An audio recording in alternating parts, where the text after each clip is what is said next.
нархи арз. бонки миллии тоҷикистон арзиши сомониро нисбат ба асъори хориҷӣ барои имрӯз 20 июл эълон кард. тибқи нишондоди бонки миллии тоҷикистон дар бозори арзи кишвар 100 рубли русия 17 сомониву 25 дирам арзиш дорад. арзиши евро бошад дар бозори арзи кишвар ҳоло 100 евро баробари 1058 сомониву 51 дирам қимат дорад. арзиши доллари амрикоӣ дар бозори арзи тоҷикистон 100 доллар баробари 1034 сомониву 90 дирам мебошад.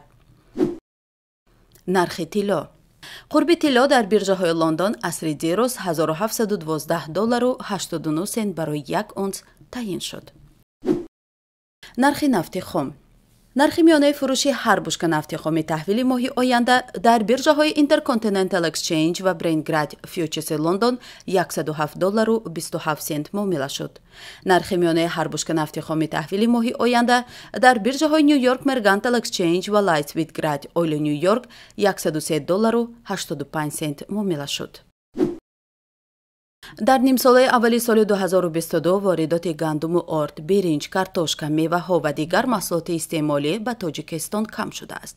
ба гуфтаи раиси кумитаи бехатарии озуқавории Тоҷикистон Маҳмад Саид Файзуллозода, дар 6 моҳи соли ҷорӣ Тоҷикистон аз хориҷи кишвар 356 000 тонна гандум харидааст, ки 19 000 тонна камтар нисбат ба ҳамин давраи соли гузашта мебошад. дар ҳамин ҳол шакар танҳо маҳсулоти хӯрокие будааст, ки воридоташ афзоиш ёфтааст. Файзуллозода гуфт, аз оғози сол ба ҷумҳурӣ зиёда аз 87 000 тонна шакар оварда шудааст, ки 2,9 000 тонна зиёдтар нисбат ба 6 моҳи соли 2021 аст. бо сабаби рӯйдодҳо байни Русия ва Украин, мо ба Ҳиндустон ва Покистон таваҷҷӯҳ карда, имрӯз қисмати зиёди шакар аз ин кишварҳо ворид карда мешавад, афзуд ӯ. коршиносон коҳиши воридотро ба камтар шудани қудрати харидории мардум бинобар буҳронҳои сарзада аз корона ва ҷанги Русияву Украин вобаста медонанд. бино ба маълумоти кумитаи бехатарии озуқаворӣ, нимсолаи аввал 3,9 000 тонна маҳсулоти гӯшти, 5,6 000 тонна маҳсулоти ширӣ, 1,5 миллион чӯҷа, ҳудуди 8 миллион дона тухми инкубатсионӣ, 2,4 000 тонна маҳсулот аз моҳӣ, наздики 330 000 тонна хӯроки чорво ва ғайра аз назари фитосанитарӣ дар сарҳад гузаронида шуданд. ба гуфтаи Файзуллозода, имсол содироти меваи тару тоза ва хушкмева аз Тоҷикистон ба таври қобили мулоҳиза зиёд шудааст.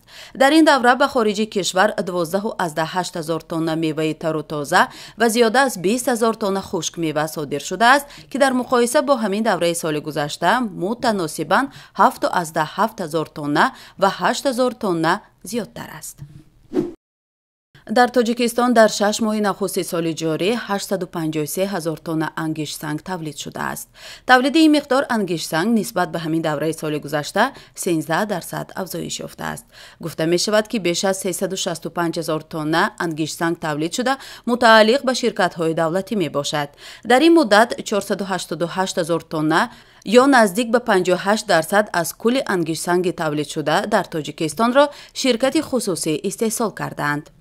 гуфта мешавад, ки беш аз 365 000 тонна ангишт тавлид шуда мутааллиқ ба ширкатҳои давлатӣ мебошад. дар ин муддат 488 000 тонна ё наздик ба 58% аз кулли ангиштсанги тавлид шуда дар Тоҷикистонро ширкатҳои хусусӣ истеҳсол кардаанд.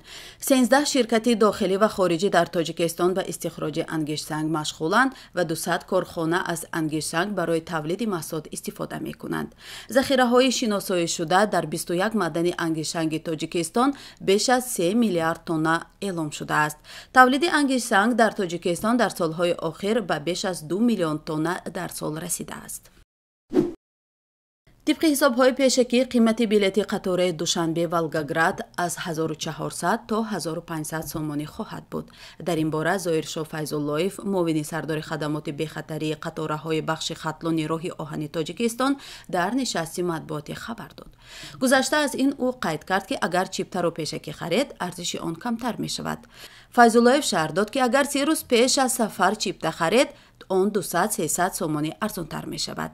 ёдовар мешавем, ки дар ин бора аз саргирии ҳаракати қатораҳо дар масири Тоҷикистон-Русия рӯзи 18 июл маълум шуд. аз 30 августи соли 2022 пас аз танаффуси беш аз 2 сол ҳаракати қатораҳои мусофирбар дар хатсайрҳои Душанбе-Волгоград-Душанбе ва Хуҷанд-Волгоград-Хуҷанд аз нав сар мешавад.